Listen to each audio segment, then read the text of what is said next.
October 10 रे पालन कराए विश्व मानसिक स्वास्थ्य दिवस। सारा विश्व में पालित होउछि दिवस। मानसिक स्वास्थ्य प्रति आसुथिबा चैलेंजर मुकाबिला लगी लोकंकु सचेतन करबा ए दिवसर मुख्य उद्देश्य। मनीष अनेक समय परिस्थिति चापरे मानसिक आघातर सम्मुखीन होता है, एपरिकी चरम पथ नेबाकू पचाए नहीं। तेबे परिस्थितिर मुकाबिला करबा सहित समस्त नकारात्मक दिगकू त्याग करबा लगी आह्वान देଥାଏ एही दिवस। गंजाम कोदला स्थित गोष्ठी स्वास्थ्य केन्द्र सम्मिलनी कक्ष में एने अनुष्ठित हो जाइछे एक कर्मशाला। कोदला गोष्ठी स्वास्थ्य केन्द्र अधीक्षक डॉक्टर आदित्य प्रसाद साहू संयोजना आयोजित उक्त कार्यक्रम में कोदला तालुका आईन सेवा प्राधिकरण अध्यक्ष तथा कोदला अतिरिक्त जिला जज विश्वरंजन बेहरा अध्यक्षता करी एही दिवस पालन तात्पर्य संपर्क में आलोकपात करथिले। अन्यमानक मध्य जेएमएफसी जज शोभन कुमार पंडा, अवसरप्राप्त जिला मुख्य चिकित्सा अधिकारी रमेश चंद्र महंती, कोदला जिला दौरा जज अतिरिक्त पीपी सुभाष चंद्र साहू, सब जज कोर्ट पीपी नीलांचल पल्लीक समेत बहु आईनजीवी स्वास्थ्यकर्मी आशाकर्मी उपस्थित थे। आमर द्रुत गति आगे चलुवा अभिवृद्धि आमर समाज मानसिक स्वास्थ्य गोटे बर्तमान गोटे बड़ चैलेंज।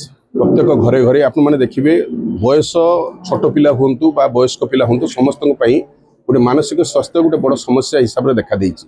कारण आम टिके टिके क्षेत्र में आम मैंने उदास आम मैंने मन दुखरे बसवा, तेणु एगुड़ाक आम बर्तमान गोटे बड़ चैलेंज। ये चैलेंज टाक केवल प्रतिहित कर मानसिक स्वास्थ्य संबंध में आम अन्य ये विषय गोटे सचेतन भाव सृष्टि हो पार।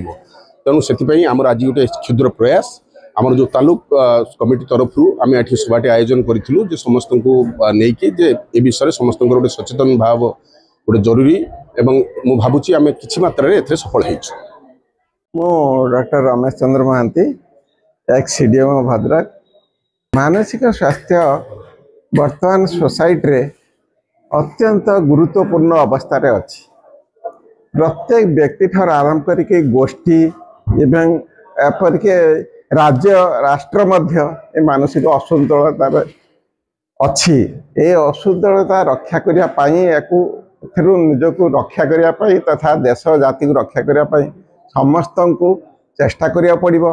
सबु स्तर रे चेष्टा करिया पड़िबो।